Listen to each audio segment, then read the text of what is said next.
Another glorious week of college football in the books, and with that, we give you our nothing but ball rankings through 5 weeks of the college football season. If you're new here, welcome. This is a place for college football sickos. If you live and breathe this sport, if this is something you care about year-round, you're tuned in 365 days a year, good news, so are we. College football, nothing but college football all year long on this channel, so make sure you're subscribed. If you're new to this show, you're new to this channel, welcome. What we do every single Sunday after the slate of games has concluded, we give you our rankings that we call the Nothing But Ball rankings. Essentially, what my eyes tell me after watching all the college football that we can possibly watch, and this is essentially a playoff ranking based on what we're seeing, but we're not accounting for auto bids outside of the G5, all right? So with that being said, our G5 rep this week, yet again, it's USF. USF, just keep doing you, man. Just keep doing you. You got 2 ranked wins under your belt. I don't care what Florida does the rest of the way. I don't care what Boise State does the rest of the way. To me, when you got those wins, they were ranked wins, and you hold those as close to your vest as possible. You cherish those things, and you go win your conference. I think you're the G5 rep. Just my humble opinion. At number 11, I got Penn State. All right, now, I am still left wanting more from the Drew Aller experience. I think that the loss you had was to one of the top teams in college football in Oregon, who we'll get to a little bit later in the show. But it was double overtime. It was a game where you kind of go back and forth. It comes down to the final play, so I don't want to dock Penn State too much. But at the same time, I'm sitting here saying if Drew Aller is going to give you that kind of an output, Penn State's going to have some problems here going forward. All right, now I think they'll be who they're supposed to be, but that's not really the question here, is it? It's not can Penn State be a playoff team. By nature of them being in this ranking, I think they will be a playoff team, but when they get there, do you have the firepower offensively to go do something? If you don't get the path where you play SMU and Boise State in back-to-back weeks before you play in a semifinal college football playoff game. I digress, but Penn State this week at number 11. Now, number 10, I got Georgia. If your biggest gripe today after a loss as a Georgia fan is a Kirby Smart judgment call on 4th down where the analytics are at his back and you've averaged 7 yards a carry and you got 4th and 1, like there are worse problems to have. Say, well, JD, we want more from Gunnar Stockton. Gunnar Stockton's not supposed to go for 300 yards. The Tennessee game was an anomaly based on the flow of the game. You want to run the ball. You want to play good defense. You want to hit shots downfield when they're there. Gunnar Stockton, as far as I can tell, did a pretty good job doing that. So I'm looking at Georgia, man. They're going to be there at the end. Like they lost to Bama last year, and guess what? They still won the SEC. I'm not worried about the Dogs. I'm not worried about Kirby Smart. The day he's not the head coach at Georgia, that's the day I'll start sweating Georgia, all right? Now, number 9. On a bye this past weekend, I still got Texas Tech, and I keep saying this, man. I think they're good, not just for the Big 12. Sometimes when we look at the conferences that are the ACC and the Big 12 that just, quite frankly, based on recruiting rankings, have a lesser caliber of talent, we're very quick to give the qualifier of, well, hey, they're the best team in their conference. Hey, they're good for the Big 12. They're good for the ACC. I just think Texas Tech is good, like legitimately. And I know we're not going to get a great filter on them throughout the course of the regular season relative to teams and other conferences they're going to play. But like that front 7, I think can hang with anybody in college football. I think that at quarterback, they got 2 great options, whether it's Baron Morton or Will Hammond. Texas Tech's going to be a force to be reckoned with here. I think they'll be the best team in the Big 12 this year. I think they'll be a playoff team. And that win over Utah still holds a lot of weight in my mind, especially with it being at Utah. Okay, so Texas Tech, the way they're built and what they've done to this point in the year, I got them at number 9 in our Nothing But Ball rankings. At number 8, I got Indiana. Now, I understand. Had the Illinois game where you just, lit up the scoreboard. Fernando Mendoza's talking his cash after the game. So is Kurt Signetti. What else is new? And then you go play at Iowa. And it's not really the offensive fireworks that you were hoping you would see if you were a Hoosier fan. But here's the thing. That's a tough place to play in Kinnick Stadium. That is not an easy place to go get a win. And say what you want about the Iowa offense, that defense has been the same every single year since Kirk Ferentz has got there. Freaking wagon. Iowa had not lost by more than a touchdown at their place since 2022. So we knew it'd be gritty. We knew it'd be kind of grimy. But Indiana getting a win in that fashion where they're not scoring half 100, I'm actually pretty impressed with Indiana coming away from a game like that. So Indiana, number 8 in our Nothing But Ball rankings after this weekend. Now at number 7, they were left for dead on the side of the road after week 1 of the college football season. The Alabama Crimson Tide. It's full-on Frankenstein mode, man. Alabama, it's alive. And guess what? They're going to do more than just live relative to the rest of their schedule with that Alabama showing up now.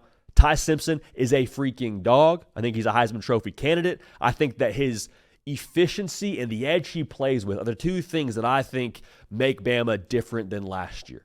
Not saying Bama didn't have an edge last year, but the way that Ty Simpson plays, there's a little bit of something different to him. You see him hushing the crowd in Athens. You see him getting his team fired up. Like that underdog edge Ty Simpson has, that is exactly what Alabama needs. I don't question the talent. So if Ty Simpson's bringing that and fueling this team, and they're going 13 of 19 on third down, okay, they're going to be a force to be reckoned with. Ty Simpson also notably still hasn't thrown a pick.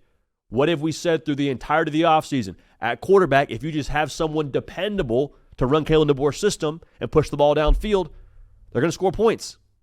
Last night did that against, I think, still a solid Georgia defense. I'm impressed with Bama. That version of Bama can accomplish whatever they want to down the stretch. But this week, in our Nothing But Ball rankings, Bama at number 7. Now, at number 6, I got Ole Miss. Now, if you have Ole Miss higher, I'm not mad at you. Trinidad Chambliss is your quarterback now. I love Austin Simmons. I love the aura, the left-handed swag he's got, and the Tua comps and all that. That's fun. Trinidad Chambliss gives you the best chance to win football games this year. The poise, the running ability. Can we just acknowledge how wild it is to go from playing Division II football to playing in the SEC against what I still believe is one of the best defenses in college football in LSU and giving them buckets? Like, he did not flinch yesterday, dude. Trinidad Chambliss is special. He's different. We throw those words around a little bit too casually, but I think that actually is what Trinidad Chambliss brings to the table.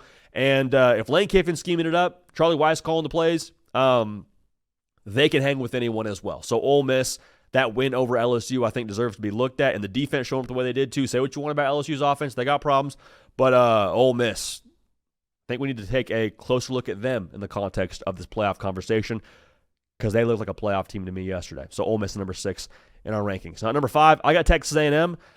They showed they can win the old-fashioned way.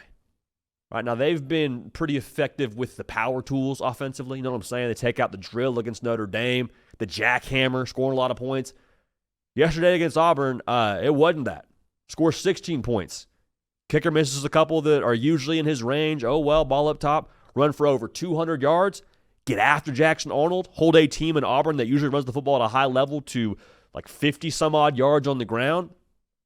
I love the way that team is built because what I see with A&M is a line of scrimmage football team that can run it and stop the run and then has the skill players to maximize those pieces in different spots. Now, would you have liked to see your team go score 30-plus and just take Auburn out to the woodshed yesterday? Sure. But I don't doubt Marcel Reed. I don't doubt Casey Concepcion or Craver. That score, I think, is a little bit deceiving as to how that game actually went when it comes to A&M and Auburn, with A&M winning just by a score. But A&M, to me, different team, different outfit, and top 5 right now in college football relative to where we stand right now in our Nothing But Ball rankings. And number 4, team that was on a bye week and they needed it, Oklahoma. Now, the John Mateer discussion is a fair one to have if you're saying Oklahoma should be lower in these rankings. I hear what you're saying. But with what that defense brings to the table and who's calling the plays in Ben Arbuckle, I don't think that we should just go ahead and chalk up the rest of Oklahoma's games without John Mateer outside of Kent State as just losses. I also don't think that we should just chalk up John Mateer to not playing in Red River because how we know that dude is wired, we know he's a little bit different upstairs, like ultra competitive. If there is even a fraction of a percent chance of him playing in Red River, I'm going to take John Mateer. Now, I'm not a surgeon. I don't know how that surgery went. But if John Mateer plays in the game against Texas, if John Mateer plays against Texas, he gets back for that game, and Oklahoma wins that game, Dr. Shin, his surgeon, deserves to wear that gold cowboy hat first. This week we got Oklahoma at number 4. I don't know Nothing But Ball rankings. Now, a lot of buys this week. At number 3, I got Miami play a frisky Florida State team next week. To me, Miami, the reason why I have them at 3, they're made of the things that last, I think, in college football. Line of scrimmage, good quarterback play, good weapons, well-coached, all those things. I trust how they're built, and we're going to get a really good test at what they have under the hood when they go play Florida State, a team that's looking to bounce back in a big way in a rivalry spot here. But Miami, the wins they have to this point, wins over Notre Dame, which is aging well, The win over Florida, which when you got it, I'm still impressed by it. Miami, number 3 this week, and our nothing but ball rankings. Now, number 2, I got Oregon. Oregon is very different. I keep saying different throughout these rankings, but I just think it applies probably more than any to Oregon. This, I think, is Dan Lanning's best team. I think Dante Moore, to this point, has proven to be the best quarterback that Dan Lanning has. I think the skill group is as good as Dan Lanning's had. That defense, the way that they showed up on the road against that backfield and that offensive line and that quarterback, Oregon's going to be there at the end of the Big Ten. Oregon might be there at the end in this college football playoff discussion. Like, I think that the talent is one thing, but the way that they play and the temperature they play at under Dan Lanning, the composure, to not flinch in a whiteout condition, I was just so impressed by that, especially with the fact that they got pushed to overtime. Not that they pushed it to overtime, they got pushed to overtime. And then when Penn State scores, they go back and answer, they score on their next drive, and make a play to win it. Game blouses. Like, Oregon's very, very different, competitively speaking, and I'm trusting the Ducks because of that. Number 2 in this week's Nothing But Ball rankings. Now, number 1, I got Ohio State, and I understand that we are viewing their win over Texas in a different light since it's happened. But you look at their resume, like, that was still, at the time they got it, a win over the number 1 team in college football. And then the win over Washington yesterday is a win against a good Big Ten team, much better than the AP poll not ranking them, which is, again, as everyone said, garbage, at their place, which is a place that they had the second longest winning streak in college football at home. And they, to me at least, like, controlled that game. So that game in itself, to me, I'm looking at it and saying, all right, good rep for Ohio State. Because to win in the fashion they've won against their, teams that belong on the same field as them, being a Texas and a Washington, they're winning in the way where they are playing efficient, they're playing line of scrimmage football. I would not be shocked in the slightest if it comes down to, yet again, that style of game at the end of the season against Michigan. Okay, so Ohio State, line of scrimmage, efficient quarterback play, get the ball to Jeremiah Smith. I have no notes on Ohio State right now.